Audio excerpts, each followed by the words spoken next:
I sat at table 42, the furthest table buried in the shadows of the Apex Solutions corporate banquet hall. I took a slow sip of ice water and watched my sister hold up a novelty check for $250,000. The applause from 500 executives echoed off the vaulted ceiling. In the front row, my mother wiped away a performative tear. Beside her, my father clapped hard, his face flushed with the kind of pride he reserved exclusively for his youngest daughter. Just 3 hours earlier, that same father stood in my kitchen and issued a quiet ultimatum. He told me that if I ruined this night, if I dared open my mouth and claim credit for the algorithm Chloe was currently pitching as her own, he would call his bank and force the immediate repayment of the $60,000 in private student loans he co-signed for me. He stood by my refrigerator, adjusted his tie, and told me I was too awkward, too unpolished, and too socially anxious to present a project of this magnitude anyway. So, Chloe got the silk dress, the stage, the flashing cameras, and the bonus check. What none of them knew was that I had spent the last month weaving an encrypted digital watermark into the deepest logic gates of that architecture. By accepting that award and claiming my intellectual property as her own under those blinding stage lights, she just committed corporate fraud. Even better, the man shaking her hand on stage, the CEO of the company, was my private mentor. He knew exactly who wrote the program. My name is Mia. I am 31 years old and a senior lead developer. Welcome, Miss Sweet Karma Life. Before I explain exactly how I triggered the kill switch from the back of that room, drop your age and where you were watching from in the comments. Hit like and subscribe if your family has ever belittled your talents while letting a golden child steal your spotlight. You will want to hear every single detail of how I dismantled their illusion. To understand the trap they built for me, we have to rewind 8 months to a Sunday dinner at my parents' house in the Chicago suburbs. Smelled like burnt garlic and unspoken resentment. Chloe sat across from me, tearing a paper napkin into tiny shreds. At 29, she held the title of Junior Product Manager at the exact same tech firm where I worked in the server rooms. She was also exactly 1 week away from being terminated. She had missed 3 consecutive quarterly targets. Her project management boards were empty. The facade of her brilliant corporate career was falling apart. My mother marched into the room, holding a platter of roast beef and slammed it onto the table. The plates rattled. She bypassed the empty chairs and stood directly behind me. Her voice held a chilling blend of maternal pleading and a direct threat. She announced that Chloe was losing her apartment. Then she placed her hand on my shoulder, her grip tightening like a vice. She told me I did not need the spotlight. She called me a back-office worker, someone who preferred staring at monitors in the dark. She demanded I hand over the predictive artificial intelligence model I had spent the last 2 years building in secret. I stopped chewing. That project was my masterpiece. It was a self-sustaining machine learning framework designed to overhaul the entire logistics division. It was my sole ticket out of the basement and into the executive suite. I looked across the table, expecting someone to intervene. Instead, my father set down his fork. He did not raise his voice. He leaned forward and used the calm, flat tone of a judge issuing a sentence. He instructed me to package the source code and give Chloe the presentation rights. He framed the theft as a temporary family favor, a joint venture to save her job.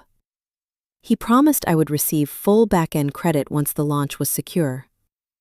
I looked at my sister. She was already smiling, the tears vanishing instantly. I agreed to let her pitch it. I thought I was throwing her a life preserver. I had no idea she planned to tie it around my neck and throw me overboard. The layout of the Apex Solutions corporate headquarters told you everything you needed to know about their hierarchy. The engineers, the database architects, the people who actually kept the servers running were confined to the windowless sublevel. We operated in a perpetual twilight of fluorescent bulbs and the hum of cooling fans.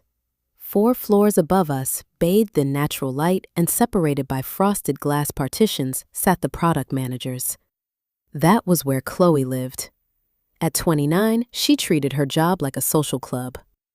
She arrived at 10 in the morning, holding an iced matcha latte, spent 3 hours coordinating lunch reservations, and delegated her actual work to unpaid interns.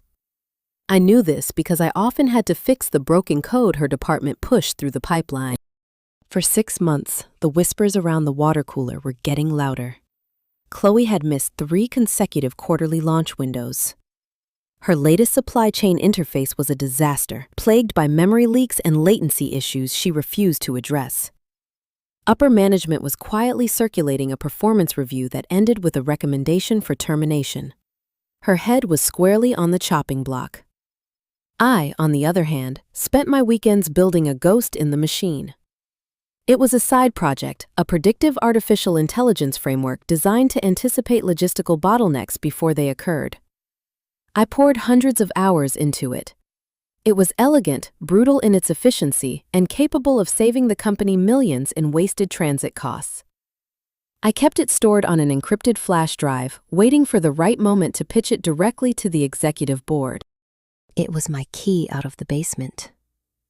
Then came the Sunday dinner. I parked my 10-year-old sedan in the driveway of my parents' suburban home. Before I even turned off the ignition, I knew something was wrong. Chloe's brand new luxury SUV was parked across the grass, blocking the walkway. I stepped inside and found the house strangely quiet. There was no music playing, the television was off. My mother, Linda, stood at the kitchen island, furiously polishing a wine glass. She did not say hello. She did not ask about my week. She set the glass down with a sharp clink and turned to face me. Her eyes were already rimmed with red, a practiced look of maternal distress that she had weaponized since we were children. Chloe sat at the dining table, staring at her phone screen, tapping her manicured nails against the wood. She did not look up. My mother crossed the room and placed both hands flat on the counter. She skipped the pleasantries and went straight to the ambush. She announced that Chloe was facing a massive crisis. The executives at Apex were threatening to let her go by the end of the month if she did not deliver a game-changing product. Linda leaned in close, her perfume suffocating the narrow space between us. She said that if Chloe lost her job, she would lose her luxury apartment downtown. She would lose her health insurance. She would be ruined. I stood there, holding my coat, waiting for the part where this became my problem. It did not take long. Linda dropped her voice into a harsh whisper. She stated that I had a project, a secret algorithm. She did not ask how I built it or what it did. She only knew it existed because I had foolishly mentioned it to my father weeks prior. She demanded I hand the source code over to my sister. I stepped back, shaking my head. I explained that the AI was my work. I had coded every single line. It was my ticket to a promotion. I needed it to pay off the private student loan sitting in my name. Linda scoffed. The sound was sharp, dismissing my ambition instantly. She gestured toward my modest clothing, my scuffed shoes. She told me I was just a back-end coder. She insisted I did not have the personality for executive presentations. She claimed I would stutter, freeze under the pressure, and ruin the pitch. She looked me dead in the eye and said I did not need the spotlight. I needed to know my place and help my family. The demand was not a request, it was an edict. I looked to the corner of the room, hoping for a lifeline. My father, Richard, sat in his recliner, a newspaper resting on his lap. Throughout my childhood, his silence was the anvil upon which my mother hammered out her demands. He was the enabler, the man who believed keeping the peace was more important than protecting his eldest daughter. I asked him if he thought this was fair. I asked him if he was going to let her steal 2 years of my labor. Richard did not meet my gaze. He stared down at the carpet. He let out a long, heavy sigh, shifting the burden of the family dynamics entirely onto my shoulders. He told me to stop being difficult. He said family sacrifices for family. He muttered that if I held this back and let my sister fail, the resulting mess would be my fault. Help your sister out, he instructed. Do not be selfish. The word echoed in the quiet room. Selfish. The victim of a planned robbery being called selfish for wanting to keep her own wallet. I looked back at Chloe. She finally glanced up from her phone. There was no gratitude in her eyes. There was only a cold expectation. She viewed my intellect as a natural resource for her to mine. I felt the walls of the trap closing in.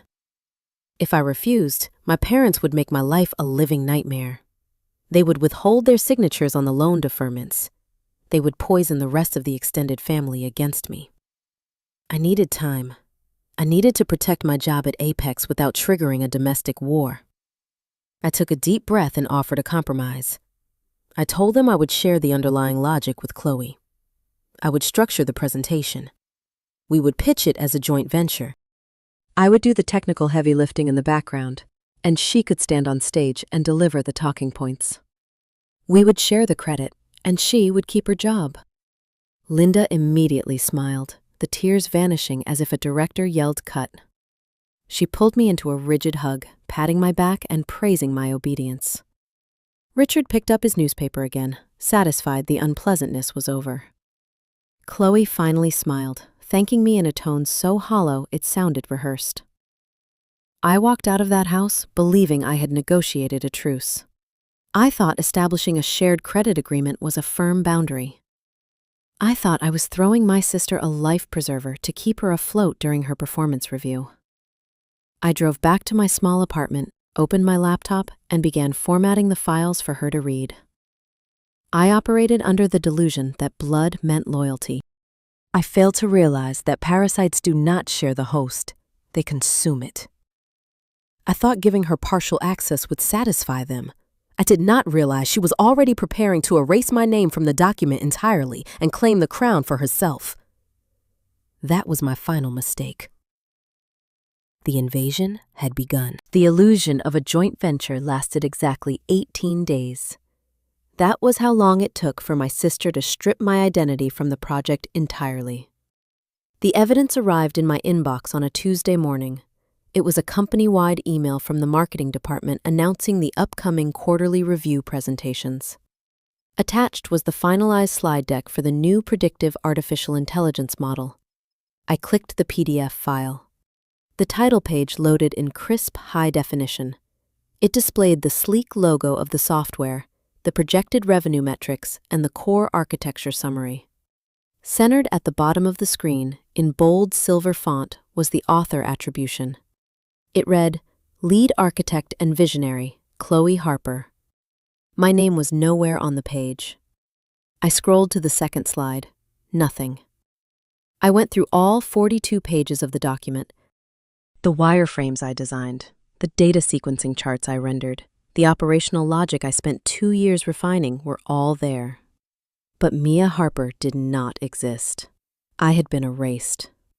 I stood up from my desk in the sublevel, my chair rolling back and hitting the metal filing cabinet. I printed the first page of the deck, grabbed the warm sheet of paper off the tray, and took the elevator up to the 4th floor. I found Chloe in the executive break room. She was standing by the espresso machine, laughing with 2 senior account managers. She wore a tailored linen blazer and held a ceramic mug, looking every bit the rising star she was pretending to be. When she saw me standing in the doorway, her smile did not falter. She excused herself from her colleagues and walked over to me, her heels clicking softly against the polished concrete floor. I held up the printed title page. I did not raise my voice. I asked her why my name was missing from the authorship line. Chloe sighed, a short puff of air that conveyed deep annoyance at my presence. She glanced over her shoulder to make sure the account managers were out of earshot. Then she looked back at me and rolled her eyes. She stated that the executives needed a clean narrative. She claimed that having a basement coder listed as a co-author would dilute the prestige of the presentation. I reminded her of our agreement. I reminded her that this was my intellectual property. She took a sip of her espresso. She told me I was being overly sensitive. She said the board of directors needed someone who could sell the vision, someone with charisma. She looked at my plain gray sweater and pointed out that I stuttered when I spoke in front of large crowds. She insisted that if I stood on that stage, I would freeze, humiliate myself, and tank the entire project. She promised I would still get the back-end credit once the software launched. She patted my arm, told me to be a team player, and walked out of the break room, I did not go back to my desk immediately. I went to a quiet terminal in the records department. As a senior developer, I had administrative access to the internal legal filings. I logged into the company intranet and searched the intellectual property registry for the new predictive model. If she was telling the truth about the back-end credit, my employee identification number would be listed in the preliminary patent disclosure forms. I pulled up the electronic document. The screen loaded the legal framework. The ownership registry had a single signature. Hers. She had filed the internal paperwork 3 days prior, legally registering herself as the sole creator and owner of the code within the Apex Solutions ecosystem. There was no back-end credit. There was no joint venture. It was a calculated, documented theft. I printed the legal filing. I left work early and drove straight to my parents' house. I walked through their front door holding the pitch deck and the IP registration. I expected outrage. I expected my parents to look at the undeniable proof of theft and finally intervene. I believed that even their favoritism had a limit. My mother was in the kitchen, chopping vegetables for dinner. I placed the papers flat on the marble island. I explained exactly what Chloe had done. I pointed to the signature lines. I explained the corporate ramifications, how this filing meant Chloe would receive the entirety of the financial bonuses, the equity shares, and the promotion, while I would be left with nothing. Linda did not even look at the papers. She set her knife down on the cutting board. She let out a long, theatrical breath. She turned to me, her face hardening into a mask of pure contempt. She asked why I was so obsessed with tearing my sister down. I stood frozen. I pointed at the legal document again. I reiterated that it was my code. I built it. Linda slammed her hand flat against the kitchen counter. The sudden noise echoed off the tile walls. She told me to stop being jealous. She stated that Chloe was finally succeeding, finally finding her footing at the company, and I simply could not stand to see her shine. She twisted the narrative with terrifying speed. In her eyes, I was not the victim of a corporate theft. I was a bitter, resentful sibling trying to sabotage her golden child. I looked around the kitchen. The framed photographs on the walls featured Chloe at her high school graduation, Chloe at her sorority formal, Chloe holding various trophies. There was one photo of me, tucked behind a vase on the mantel. The reality of my role in this family settled over me like a heavy winter coat. I was not treated as a daughter. I was not treated as a partner. I was reduced to a utility. I was a walking hard drive, a resource to be harvested whenever the chosen child fell short. I realized arguing with her was useless. My mother was not interested in the truth. She was only interested in maintaining the illusion of Chloe's perfection. I gathered the printed papers from the counter. I told Linda that I would not let this stand. I told her I was going to the Human Resources Department in the morning to file a formal grievance for intellectual property theft. The moment the words left my mouth, the atmosphere in the room shifted from dismissal to genuine danger. My mother's eyes widened. She called out toward the living room. She yelled for my father. The sound of his heavy footsteps approaching the kitchen meant the rules of engagement were about to change. The guilt trips were over. The institutional gaslighting was about to evolve into outright extortion. I stood there, holding my stolen work, unaware that my father was about to use the only leverage he had left to force my permanent silence. My father did not raise his voice. He simply walked past me in the kitchen, signaling with a slight tilt of his head that I was to follow him. We walked down the hallway to his home office. It was a room paneled in dark wood, smelling of old paper and leather. It was a room where he made decisions and dispensed consequences. Linda followed close behind us. She stepped inside, pulled the heavy oak door shut, and leaned against the frame.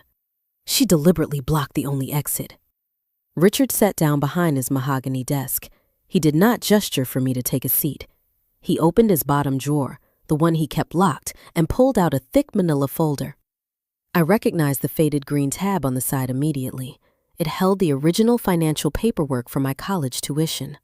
When I was 18, I gained acceptance into a highly competitive out-of-state engineering program. Federal grants only covered a fraction of the tuition.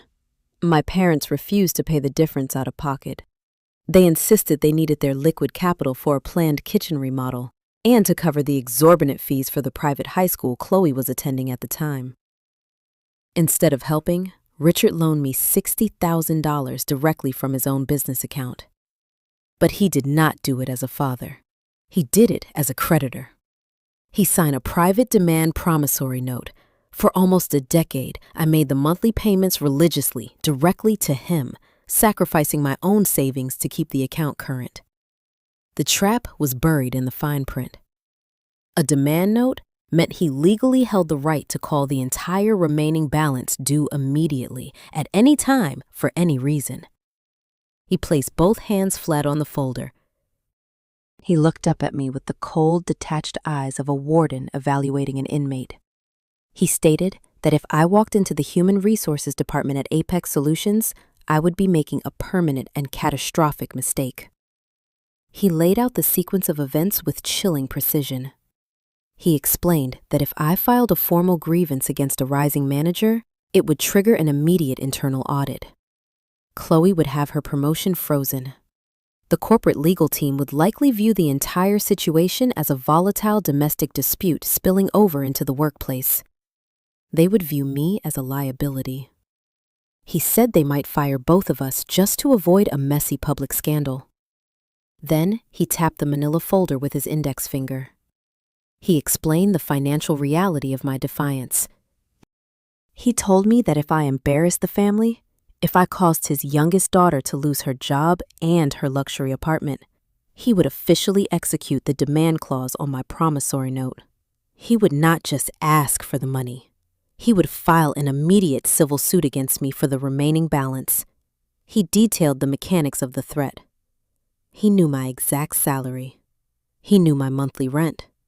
He knew a sudden legal demand for $60,000 would trigger an immediate default. He promised to freeze my bank accounts, garnish my wages at Apex Solutions, and push me directly into bankruptcy. I stood there, staring at him, trying to process the sheer magnitude of the extortion. This was not a parent offering guidance or trying to mediate a sibling rivalry. This was a hostage negotiation. Linda spoke up from the doorway, adding her psychological weight to the trap. She asked me who I really thought the corporate executives were going to believe. She painted a vivid, painful picture of the social reality at Apex Solutions. She pointed out that Chloe spent her afternoons playing tennis with the vice president of marketing. Chloe organized the corporate charity galas. Chloe had a pristine smile, a tailored wardrobe, and a natural ability to make powerful people feel important. I, according to my mother, was a social liability. I ate my lunch alone at my desk in the sub-level. I wore noise-canceling headphones to avoid small talk in the hallways. I avoided eye contact during mandatory department meetings. Linda spelled it out slowly, letting each word sink in to maximize the damage. She said human resources departments do not exist to protect the truth. They exist to protect the company. She insisted that if it came down to the word of a charismatic manager who just pitched $1 million idea versus a quiet, isolated coder claiming invisible theft, the company would always protect the shiny asset. She told me they would label me unstable. They would write me off as a jealous sister fabricating lies to steal the spotlight. Richard leaned back in his leather chair, folding his hands over his stomach. He delivered the final blow. He used the exact phrases enablers always use when demanding a victim accept their own abuse. Keep the peace, Mia. Be the bigger person. Let your sister have this win. I stood in the center of the dark room. In that exact second, a strange physical sensation washed over me. It started in my chest and spread all the way down to my fingertips. The panic, the desperate need for their validation, the crushing weight of their disapproval, it all vanished. The fire simply went out. The abuse finally burned away my desire to be loved by them, leaving behind nothing but cold, calculated clarity. They did not view me as a human being. I was an asset to be managed. I was a threat to be neutralized. I was a bank account to be drained. I realized that if I fought them in that room, I would lose. They held the legal paperwork. They had the corporate hierarchy on their side. I could not win a screaming match in a suburban study. I needed a different battlefield. I needed to fight them in an arena where logic, data, and undeniable proof overruled tears and maternal manipulation. So I stopped arguing. I let my shoulders drop. I looked down at the floor, deliberately adopting the exact posture of a defeated child they expected to see. I took a slow breath and spoke softly. I told them they were right. I admitted that going to HR without proof would be a mistake. I apologized for causing a scene in the kitchen and raising my voice. I promised to drop the issue entirely. I assured them I would stay in the shadows, maintain my quiet role in the server room, and let Chloe take the lead on the predictive algorithm without any further complaints. Linda exhaled a long, dramatic sigh of relief. She stepped away from the door, a triumphant smile spreading across her face. Richard nodded slowly, sliding the manila folder back into his desk drawer. The crisis was averted. The family unit was secure. They truly believed they had successfully broken me. They thought my silence was permanent submission. They did not realize I was just going quiet so I could start gathering my facts. I walked out of that house, got into my car, and drove back into the city. I was done being the bigger person. It was time to start building a weapon they could not see coming. I returned to the basement level of Apex Solutions the next morning. The fluorescent lights flickered overhead, casting long shadows across rows of server racks. I sat at my desk and pulled up the master file for the Predictive Artificial Intelligence Framework. The cursor blinked steadily against the black terminal screen. This was my domain. Up on the 4th floor, Chloe knew how to manipulate people. Down here, I knew how to manipulate reality. I spent the next 3 days dismantling my own creation. I did not just add my name to a hidden text file. That would be too easy to find and delete. Instead, I wove a digital DNA deep into the structural architecture of the software. I wrote a multi-layered encrypted watermark and integrated it directly into the core load balancing logic. It was tethered explicitly to my personal employee identification number, 88492. If anyone tried to scrub that specific string of code from the database, the entire predictive model would collapse upon itself. It was permanent. Next, I built the failsafe. I spent an entire night coding a hidden subroutine, a kill switch buried beneath thousands of lines of mundane data processing instructions. It was designed to lay dormant until prompted by a highly specific 7-character command string entered via a local terminal. Once triggered, it would bypass all user interfaces, lock the system, and broadcast the watermark across every connected display. I compiled the final build, transferred it to a silver flash drive, and walked it upstairs. Chloe snatched the drive from my hand before I even reached her desk. She did not say thank you. She immediately plugged it into her laptop and opened the application. She clicked through the polished menus, her eyes reflecting the bright blue light of the screen. She was looking at the surface, admiring the paint job on a vehicle she did not know how to build. Her rudimentary tech skills meant she had no concept of the engine running underneath. She smiled, told me to get back to the basement, and claimed she had a meeting with marketing. She had no idea she was holding a live grenade. With the weapon planted, I needed to secure my armor. I stopped fighting my family emotionally and started fighting them archaeologically. I began excavating the truth. Every time my phone buzzed with a demand from Chloe, I took a screenshot. I did not reply with anger. I replied with short, accommodating answers. She texted me asking to patch a memory leak on a Sunday afternoon. I fixed it, took a screenshot of her request, and saved the timestamp. She emailed me asking for a simplified explanation of the data sequencing so she could memorize it for a pitch. I sent her the document, printed the email headers, and placed them in a physical leather binder. I bought a 1 terabyte external hard drive and kept it locked in the glove compartment of my 10-year-old sedan. Every single original iteration of the software, every scrap of code I wrote before the hostile takeover went onto that drive. I was building an impenetrable paper trail. But a paper trail is useless without a judge to read it. I needed an objective witness inside the executive suite, someone who valued raw talent over corporate pageantry. Marcus Blake, the chief executive officer of Apex Solutions, was not a traditional businessman. He built his first software company in a garage and sold it for $50 million before he turned 30. He still wore faded denim jeans to board meetings and preferred to eat lunch in the employee cafeteria. He was a brilliant engineer who understood the language of machines far better than the language of public relations. I knew Marcus had been reviewing the preliminary reports for the new predictive model. I also knew he was too smart to buy Chloe's narrative wholesale. The elegant, brutal efficiency of the code did not match the superficial, buzzword-heavy summaries Chloe submitted to the board. There was a cognitive dissonance between the product and the presenter. I orchestrated our first meeting carefully. I knew he spent Thursday mornings in the second-floor atrium, drinking black coffee and reading tech journals. I walked past his table, holding a printed stack of complex theoretical architecture diagrams. I deliberately dropped a few pages near his chair. When I crouched to pick them up, he caught a glimpse of the algorithms. He stopped drinking his coffee. He pointed at the paper and asked where I learned to structure a neural network with such an aggressive feedback loop. I did not spill the family drama. I did not mention my sister, the stolen patent, or the extortion from my parents. I simply introduced myself as Mia from the back office. I told him it was a theoretical concept I was playing with to reduce server latency.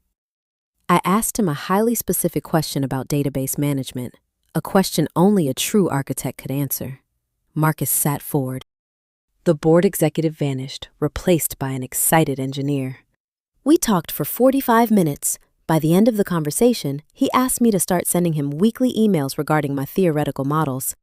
He offered a quiet, informal mentorship. I was setting the board.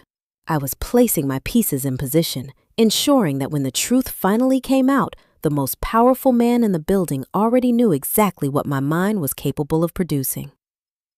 I spent the next few weeks playing my part perfectly. I stayed in the basement. I let Chloe take all the credit. I attended Sunday dinners and smiled at my parents while they congratulated themselves on saving the family. I watched my sister rise through the corporate ranks, propelled entirely by an engine I built. But the problem with giving a parasite free access to a host is that they never know when to stop feeding. The initial success of the software beta launch gave Chloe a massive ego boost. She started believing her own lies. She started believing she was the genius, and I was just the hired help. Her requests for minor code patches morphed into tyrannical demands.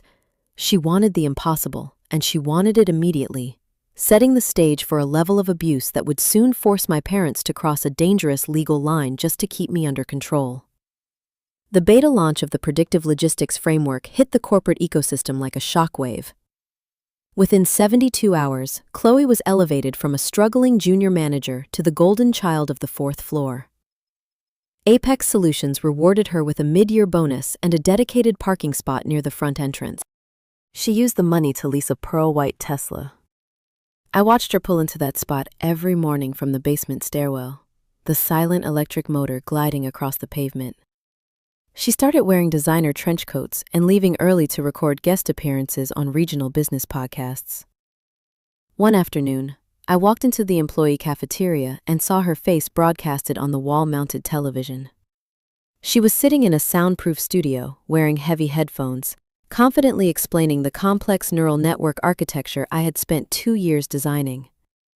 She recited the exact summaries I wrote for her, pausing at the right moments to sound thoughtful. She called her process intuitive. She claimed the code came to her in a flash of inspiration during a weekend retreat.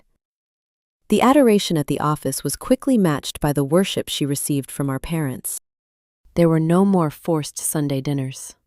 They were too busy attending exclusive networking mixers to celebrate her beta launch.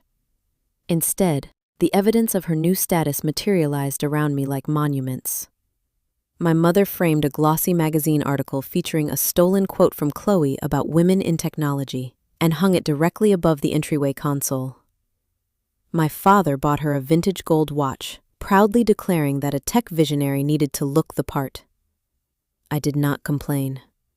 I walked past the framed article every day. I answered their occasional patronizing text messages with short, polite sentences. They treated me like an eccentric, slightly disappointing roommate who just happened to share their last name. They truly believed I was oblivious. They thought my quiet acceptance was the product of a slow mind too weak to fight back. But behind the polished public image, Chloe was drowning. A predictive algorithm is not a static document. It is a living, breathing mechanism that requires constant calibration. As the company began feeding larger datasets into the program, minor friction points started appearing. Chloe had no idea how to read the error logs. Her ignorance birthed a profound, hidden panic, which she immediately transformed into tyranny directed at me. The demands never came during business hours. That would leave a digital trail on the corporate servers. Instead, they arrived in the middle of the night. My phone would vibrate on the nightstand at 2 a.m. I would open my eyes in the dark, the screen illuminating the ceiling. The text messages were always written in clipped, frantic demands. The data visualization module is lagging by 3 seconds. Fix it before the morning briefing. The supply chain interface is returning a syntax error. Patch it right now. There was never a please. There was never a thank you. She viewed my sleep as an inconvenience to her career. One Tuesday night, exhausted from working my actual job during the day and playing her secret ghostwriter at night, I decided to test the boundaries. A text arrived at 2:10 a.m. demanding a server reroute. I read the message, set the phone face down, and closed my eyes. I wanted to see what would happen if I simply did not comply. The answer arrived exactly 15 minutes later. My phone screen lit up again, but this time it was an incoming call. The caller identification displayed my mother. I answered, holding the speaker to my ear. Linda did not bother saying hello. Her voice was a harsh, venomous whisper designed to carry maximum guilt without waking my father. She demanded to know why I was ignoring my sister. She stated that Chloe was under immense pressure, leading a high-stakes division, and the least I could do was offer basic technical support. I laid in the dark and pointed out the time. I explained I had to be at my desk in 4 hours. Linda scoffed. She accused me of trying to sabotage the family out of petty jealousy. She warned me that if Chloe failed her presentation the next day, the fallout would be placed entirely on my shoulders. The message was clear. I was not allowed to rest until the golden child felt secure. I opened my laptop, fixed the error, and sent the confirmation text. I took a screenshot of the timestamp and added it to my growing encrypted folder. As the third quarter rollout approached, the stakes multiplied. The entire logistics division was preparing to migrate onto the new system. Chloe knew that if the transition failed, the resulting investigation would expose her lack of technical knowledge. Her panic infected our parents. They realized that their entire scheme rested on my continued unpaid labor. They recognized a fatal flaw in their plan. They had no formal leverage to keep me quiet forever. My father's threat regarding the student loans was potent, but it was just a verbal warning. They needed something physical. They needed chains. The trap materialized on a Friday evening. I was summoned to their house under the guise of celebrating a family milestone. When I arrived, there was no dinner. My parents sat at the dining room table. Chloe was conspicuously absent. My father gestured for me to sit down opposite him. He reached into his briefcase and pulled out a stack of paper stapled at the top corner. He slid it across the polished wood. It was a legal contract. The header displayed the name of a cheap strip mall law firm located 2 towns over. It was titled A Non-Disclosure and Intellectual Property Relinquishment Agreement.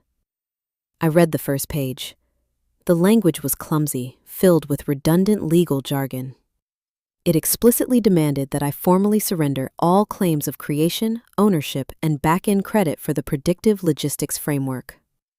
It mandated a lifetime gag order regarding my involvement in the project.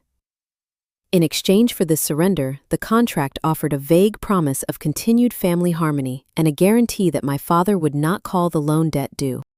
I held the document, keeping my face perfectly still. My father leaned forward, clasping his hands. He explained that this was just a formality. He said it was necessary to protect Chloe from any future misunderstandings. He urged me to sign it, promising that once the ink was dry, we could all move forward as a united front. I looked down at the signature line. What Richard and Linda did not understand was basic corporate law. Apex Solutions possessed ironclad employment contracts. Every line of code written by an employee, whether on company time or personal time using company hardware, belonged exclusively to the corporate entity. A civilian non-disclosure agreement drafted by a strip mall attorney held zero jurisdiction over corporate intellectual property. The document sitting in front of me was legally void. It was a worthless piece of paper. It could never be enforced in a courtroom without exposing the very fraud my parents were trying to hide. If they ever tried to use it, they would be handing Apex Solutions written proof of Chloe's deception. They wanted a guarantee of my submission. I gave it to them. I reached into my purse, pulled out a black ink pen, and signed my name on the bottom line. I dated it, initialed the margins, and slid the stack of papers back across the table. My father let out a breath he had been holding for weeks. He carefully placed the contract back into his briefcase, snapping the brass lock shut. A triumphant smile spread across my mother's face. She stood up, walked around the table, and kissed the top of my head. She praised my maturity. She told me I was finally acting like a supportive sister. They truly thought they had won. They believed that signature bound me to their narrative forever. They thought they had chained me to the radiator in a dark room. They did not realize the truth. I was not chained at all. I was simply handing them the padlock, watching them lock the doors from the inside, unaware that the building was already soaked in gasoline. I drove back to my apartment that night, feeling lighter than I had in years. The board was set. The evidence was secured. The trap was armed. All I needed was for Chloe to push the system too far, to make one catastrophic demand that would trigger the final sequence. I did not have to wait long. The universe provided the perfect storm just days before the massive corporate rollout, beginning with a shattered windshield and a hospital gurney. The weather in Chicago broke the week before the third quarter rollout.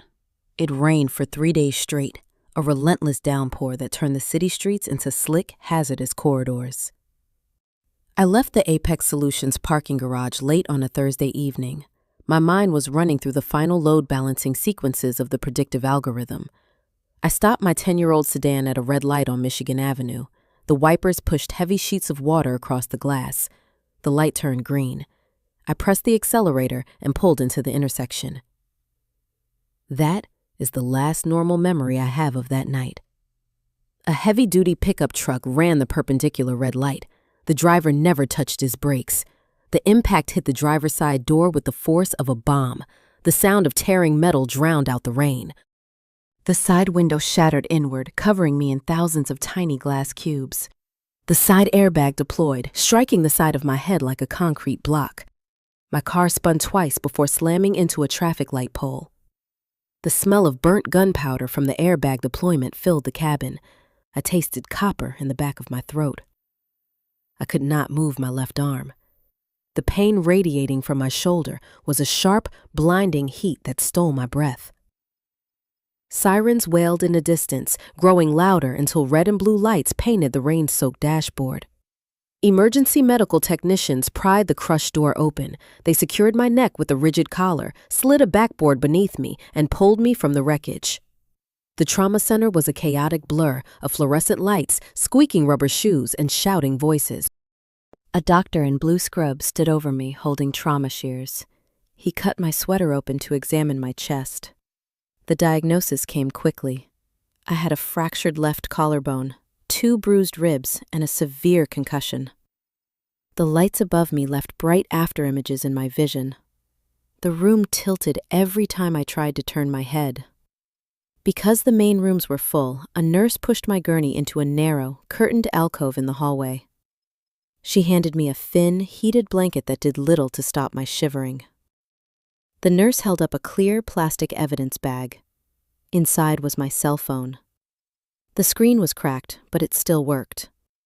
She told me she found it on the floor of my car. She said she accessed my emergency contacts and called the number listed under Mother. She assured me she spoke to a woman, explained the car accident, gave her the name of the hospital, and was told the message would be passed along. I lay on that narrow bed for 2 hours, waiting for a bed in the orthopedic ward and a dose of heavy pain medication.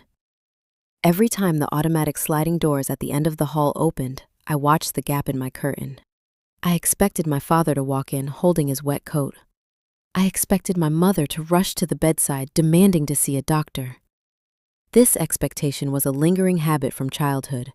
When we were younger, Chloe sprained her ankle during a high school gymnastics routine.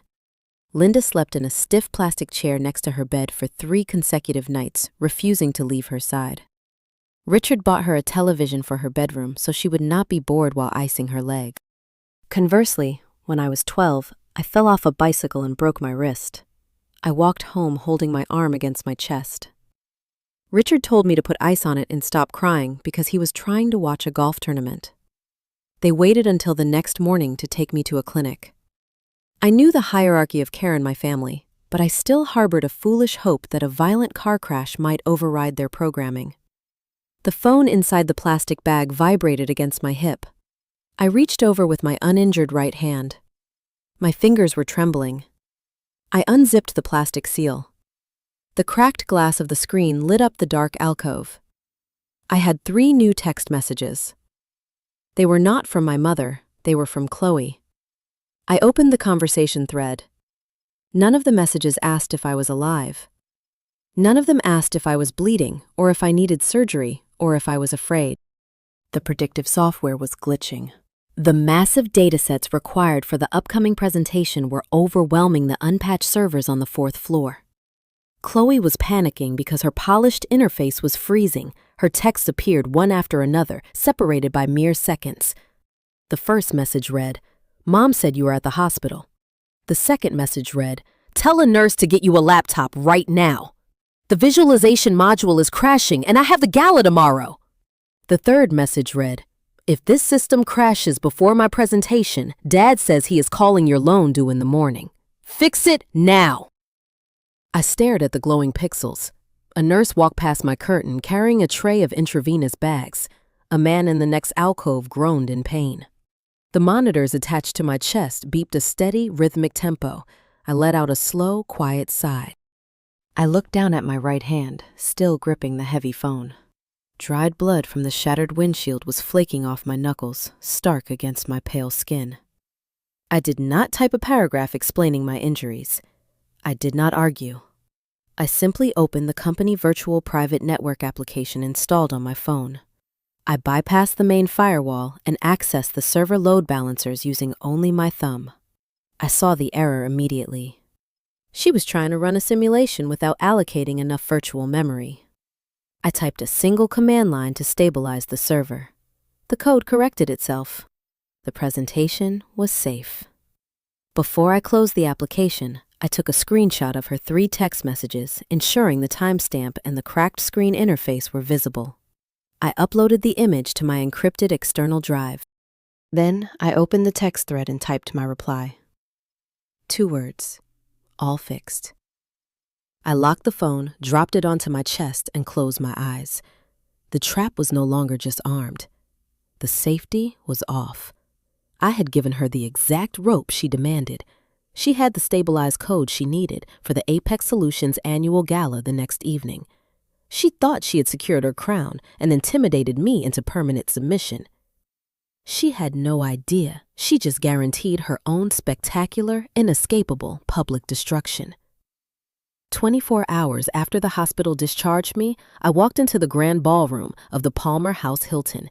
The Apex Solutions annual gala was a masterclass in corporate wealth. Crystal chandeliers cast a warm glow over 50 round tables draped in heavy velvet linens. Waiters in white coats circulated with silver trays offering glasses of expensive champagne and bite-sized hors d'oeuvres. The air smelled of expensive cologne, roasted tenderloin, and high-stakes anticipation. I wore a tailored black blazer draped loosely over my left shoulder. The thick fabric concealed the bulky medical sling, immobilizing my fractured collarbone. The prescription pain medication dulled the sharp ache in my chest to a low throb, but my mind was incredibly sharp. I bypassed the crowded bar and navigated to table 42. It was located in the furthest corner of the room near the kitchen doors, a place usually reserved for junior staff and administrative assistants. I sat down facing the stage. I ordered an iced tea. I opened my laptop and rested it on my knees beneath the long tablecloth. The focal point of the ballroom was a raised dais featuring a modern clear podium and a massive digital projector screen. Chloe stood at the center of the stage. She wore a floor-length emerald silk gown that caught the stage lights every time she shifted her weight. She held a heavy glass trophy shaped like a stylized flame. Engraved at the base were the words, "Innovator of the Year." Resting on an easel next to her was a giant ceremonial check issued for $250,000. It was her performance bonus for revolutionizing the logistics division. She smiled for the hired photographer standing in the aisle, tilting her chin to find the best angle for the flash. She looked flawless. She looked like a woman who had never written a single line of code in her life. Directly below her, occupying 2 premium seats at the center table reserved for executives and VIP guests, were my parents. Linda wore a sequin dress she bought specifically for this occasion.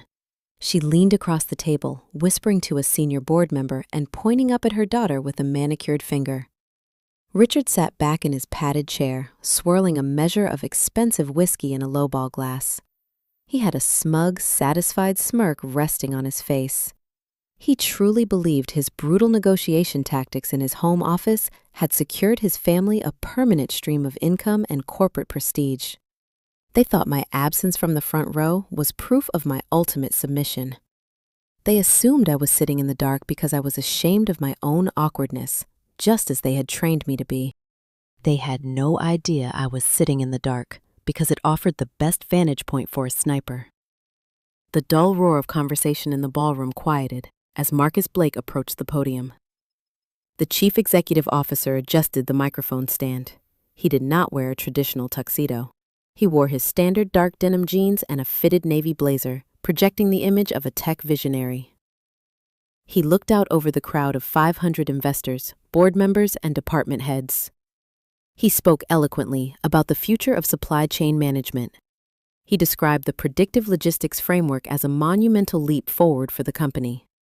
He quoted projections stating the software was capable of saving $40 million in wasted transit costs over the next fiscal year alone.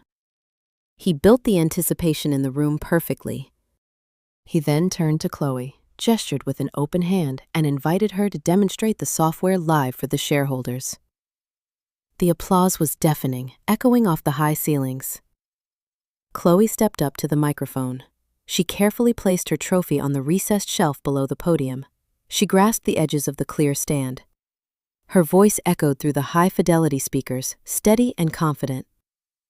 She began by thanking her parents for their unwavering support. She thanked the executive team for believing in her vision. She spoke about late nights staring at computer screens, sudden bursts of complex inspiration, and the tireless dedication required to build a neural network from scratch. Every word falling from her mouth was a calculated theft. She used the exact technical phrases I had written in my summary documents, delivering them with the practiced cadence of a seasoned television host. She did not stumble over the jargon. She did not stutter. She played her part to perfection. Behind her, the massive projector screen flickered to life. The lights in the ballroom dimmed, plunging the audience into shadows. The Apex Solutions corporate logo faded from the display, replaced by the clean, minimalist user interface I had designed months ago in the basement sublevel. It displayed a detailed map of the United States, overlaid with thousands of glowing data points representing real-time freight movements across the country. Chloe explained to the silent room that she was going to run a live stress test. She intended to simulate a massive supply chain disruption on the East Coast to show how the artificial intelligence instantly rerouted shipments to avoid delays. She placed her right hand on the podium mouse. She instructed the audience to watch the screen closely as she initialized the core sequence. I shifted in my chair at table 42. The subtle movement pulled at my fractured collarbone, sending a sharp spike of heat up my neck. I ignored the physical discomfort. I rested my right hand on the keyboard of my laptop, hidden beneath the table linen. The screen glowed softly against my thighs. I bypassed the insecure hotel network entirely. My laptop was tethered to a private, heavily encrypted cellular hotspot. Through a secure virtual private network tunnel, I connected directly to a dormant backdoor I had quietly installed on the corporate mainframe weeks ago. My terminal window was open and ready. The white command prompt blinked steadily against the black background, waiting for an input. I looked up at the stage. I looked at my sister, basking in the stolen spotlight. I looked at my father, taking a slow sip of his whiskey. I looked at my mother, her hands clasped together beneath her chin in pure adoration. Chloe confidently clicked the mouse button to start the initialization process. The loading bar on the giant screen began to fill with a bright blue color. The investors at the front tables leaned forward in their seats. The room was entirely silent except for the low hum of the projector fan and the sound of my sister breathing into the microphone. I looked down at my keyboard. I did not hesitate. I did not feel a single ounce of regret or familial obligation. I typed the 7-character command string, Alpha 9 0 Delta 7 2 Omega. I pressed the enter key with my index finger. The digital signal traveled from my hidden laptop, through my encrypted cellular tunnel, and directly into the Apex Solutions primary servers located 4 blocks away in the financial district. It slipped right through the custom backdoor, completely bypassing the standard corporate firewall. It ignored the user interface protocols Chloe was currently relying on. It drove straight into the deepest logic gates of the predictive software and located the dormant subroutine I had planted weeks ago. The kill switch awoke. On stage, Chloe took a deep breath, ready to narrate the simulation results for the crowd. She opened her mouth to speak, but the words died in her throat. The massive screen behind her did not display the rerouted freight map. The blue loading bar vanished entirely. The polite corporate interface shattered, replaced by a visual anomaly nobody in that room was prepared to witness. The trap was sprung, and the illusion was about to be violently dismantled in front of 500 witnesses. The blue loading bar on the massive projector screen stopped moving. It hovered at 42% for a fraction of a second. The system hesitated, caught between the polished presentation layer and the hidden trapdoor I had coded beneath it. Then the slick minimalist interface shattered. It did not fade to black. It did not show a standard system error message. The polite graphics violently peeled away. A raw crimson terminal box expanded from the center of the display, swallowing the corporate logo and the digital map of the United States. Thousands of lines of raw back-end architecture poured down the screen like a waterfall of white text against the red background. The audience of 500 investors, venture capitalists, and senior executives stopped breathing. These were people who managed billion-dollar portfolios. They recognized a catastrophic system failure when they saw one. The only sound in the grand ballroom was the steady hum of the overhead projector and the frantic echoing click of the computer mouse on the podium. Chloe clicked the left button over and over. She slammed the plastic mouse against the clear acrylic surface. Her flawless posture collapsed. Her shoulders hunched forward, ruining the lines of her expensive emerald silk gown. The color drained from her face, leaving her pale and shiny beneath the harsh stage lighting. She leaned into the microphone, her breath hitching into sharp, uneven gasps that amplified across the silent room. She tried to hit the keyboard escape key. She tried to initiate a manual hardware reboot. The code ignored her frantic inputs. It reached the end of its program sequence and locked the entire system. The scrolling white text vanished. In its place, a single block of flashing letters appeared in a massive, undeniable font. The words illuminated the dark room, casting a red glare off the crystal chandeliers and the faces of the board members sitting in the front row. Author Mia Harper. Employee identification 88492. Unauthorized use detected. System lock engaged. The silence that followed was heavy and suffocating. It was the specific kind of quiet that occurs right before a massive structure finally gives way and collapses.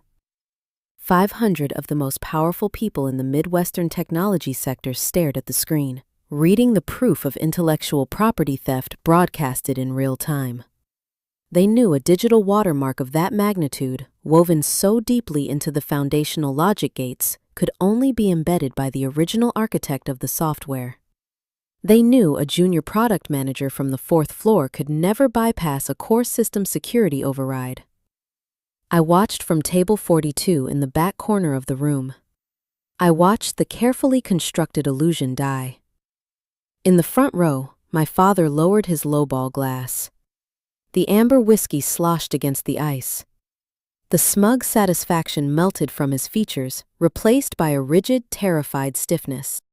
He stared at my name, glowing on the massive screen. His mind raced, calculating the immediate corporate implications. The financial extortion he used in his home office to keep me obedient was utterly useless in a public forum.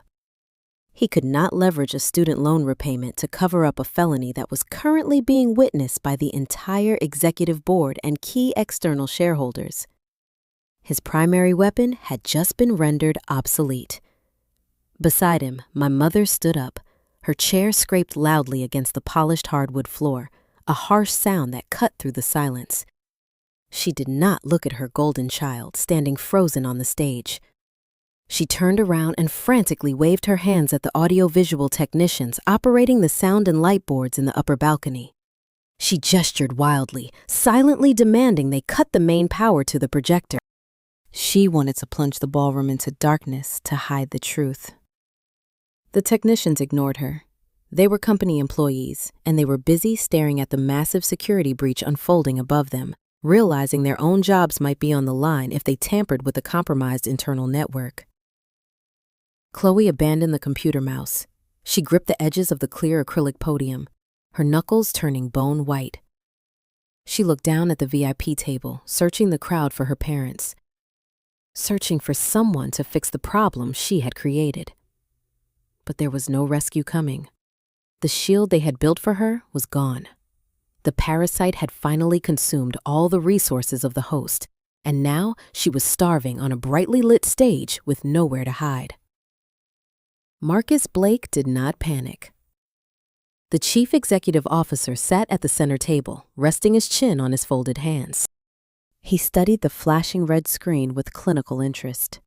He recognized the elegant, brutal efficiency of the defensive subroutine.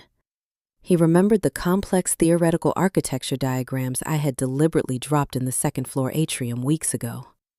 He connected the dots between the brilliant source code displayed on the wall and the quiet girl from the basement level who asked him highly specific questions about database management and neural networking. Marcus stood up from his leather chair.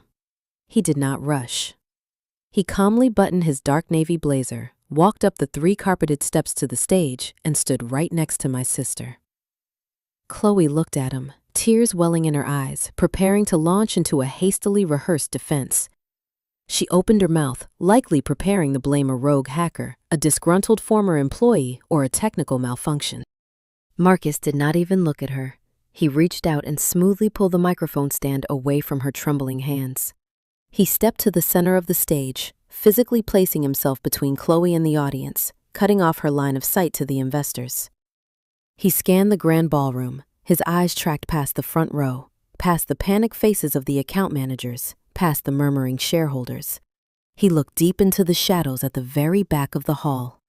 He bypassed the executives and the sales teams until he found table 42. He found me sitting alone with my glass of iced tea. His voice echoed through the high-fidelity speakers, sounding incredibly calm and commanding despite the chaos. He called out my name. He asked if I would care to explain the anomaly currently dominating the main display. Every single head in the room turned in unison. 500 pairs of eyes followed his gaze, shifting their collective attention from the glittering stage to the dark corner by the kitchen service doors. The automated spotlight swung around, cutting a bright path through the dim lighting, and settled directly on my table. I took a final slow sip of my iced tea.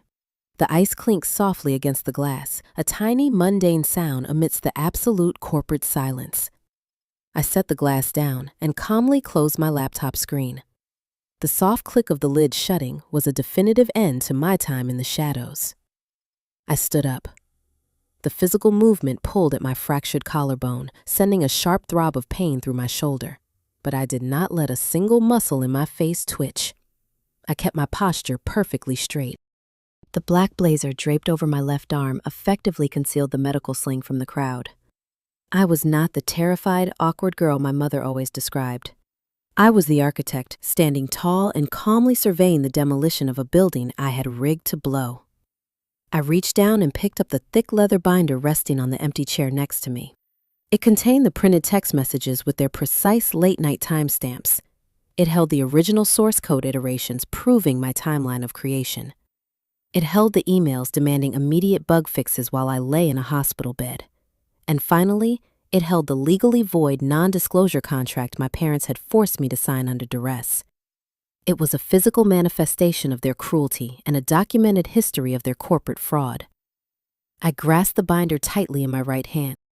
I stepped out from behind the table and began the long walk down the center aisle. The investors physically parted to give me space, treating me not like a basement coder, but like an approaching storm.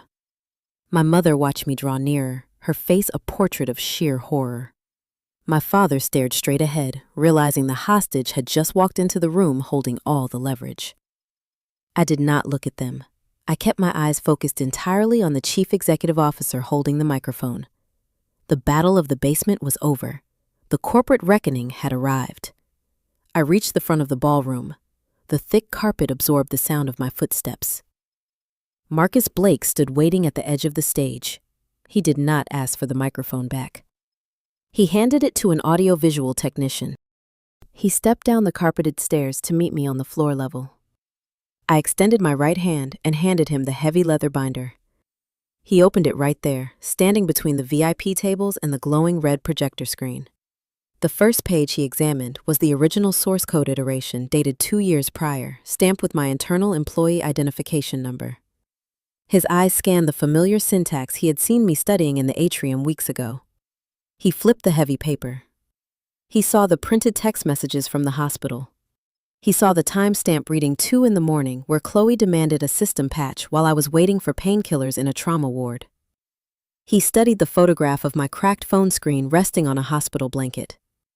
Then he reached the final document, the non-disclosure agreement my father procured from a strip mall attorney. Marcus read the clumsy legal clauses demanding I surrender corporate property to a junior manager to maintain family harmony. As a man who built his fortune on intellectual property law, he recognized the document was not just legally void. It was a written confession of premeditated fraud. He closed the binder. He did not yell. He did not make a theatrical display of anger. He looked up at the audiovisual technicians in the balcony and made a sharp, horizontal cutting motion with his hand. The massive projector screen instantly went black, plunging the stage into heavy shadow. The glaring red error message vanished. Marcus turned to his chief operating officer sitting at the nearest table. He spoke in a low, measured tone that carried the absolute weight of an executive protecting his company. "Have security escort Miss Harper to the private boardroom immediately," he instructed. "We are taking this offline."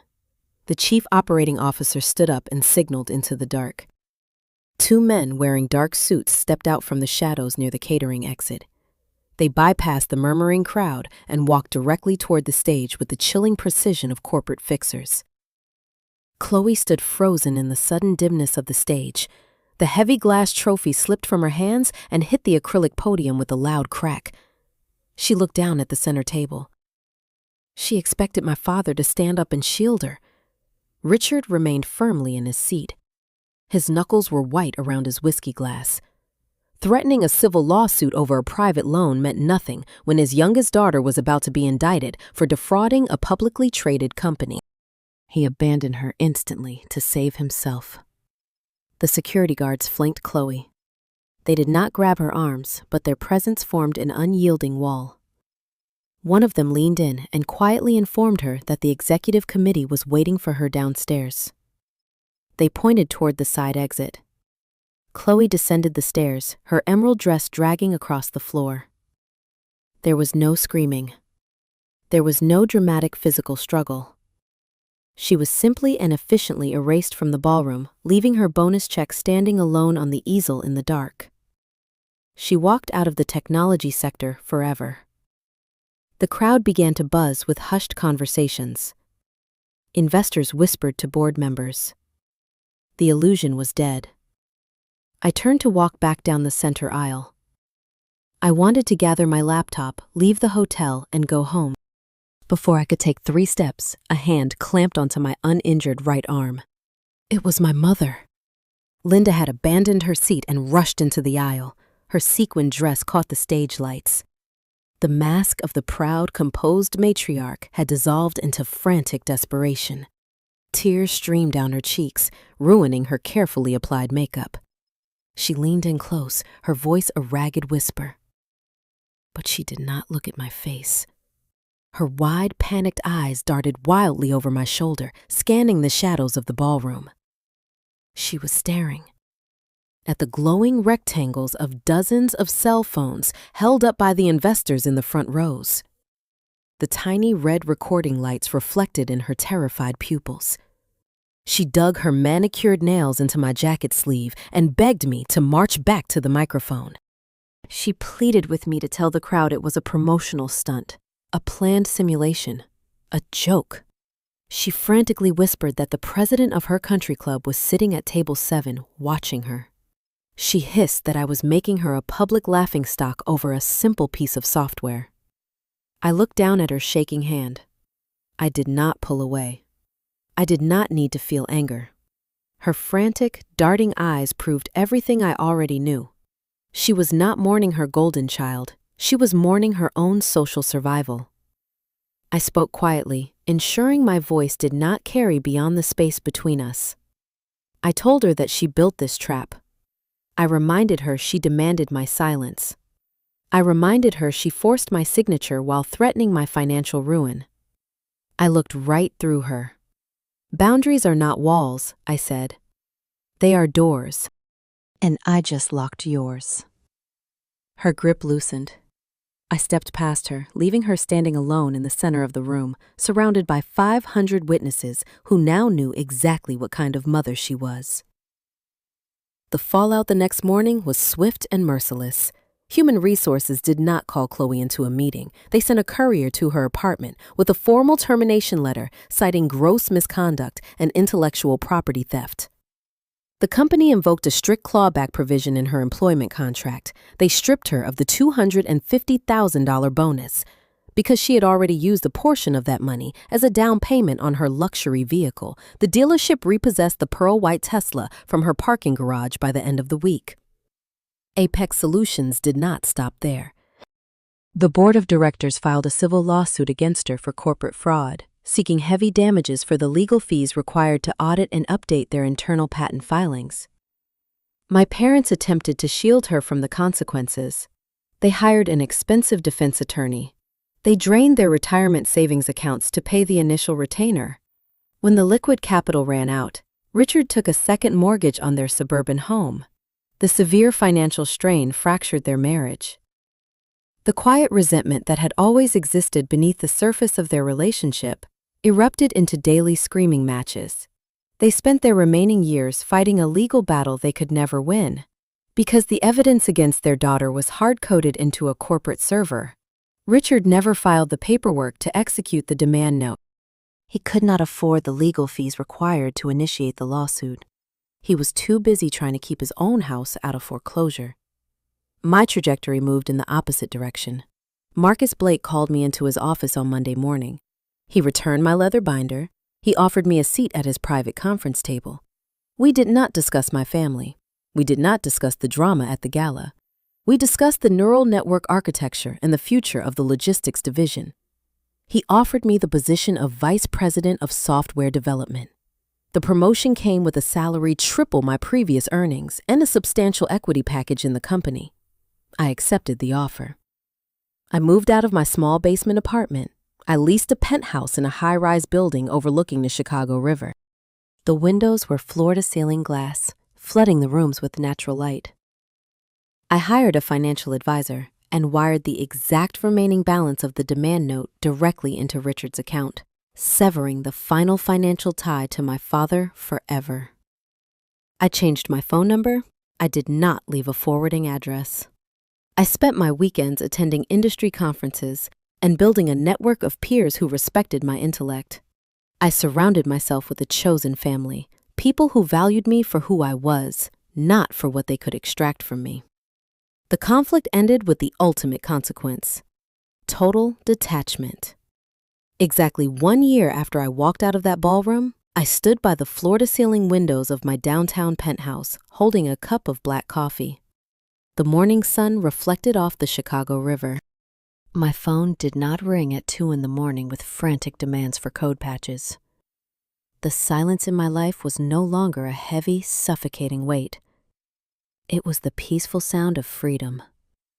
Looking back at the wreckage of my former family, I realized that surviving a toxic system requires a fundamental shift in how you view yourself. If your light is currently being stolen to illuminate a golden child, remember these 5 truths. 1. Blood does not equate to loyalty. 2. Silence is a weapon. Use it to gather your facts and build your paper trail. 3. A boundary without a consequence is just a suggestion. 4. Your mind and your talents belong exclusively to you. And 5. The ultimate closure is total detachment. You do not need to stick around to watch the fallout. The most devastating consequence you can deliver to an abuser is removing their access to you entirely. I took my algorithm, my career, and my dignity, and I built an empire on my own terms. The executives at Apex Solutions now report to me, and the servers run flawlessly under my true name. If you have ever had to sever ties with toxic relatives to protect your peace, drop a comment below and let me know how you built your own door and locked it behind you. Hit the like button and subscribe to Sweet Karma Life to help bring more of these experiences out of the shadows. Remember, the truth always outlives a lie. Thank you for listening, and I will see you in the next one.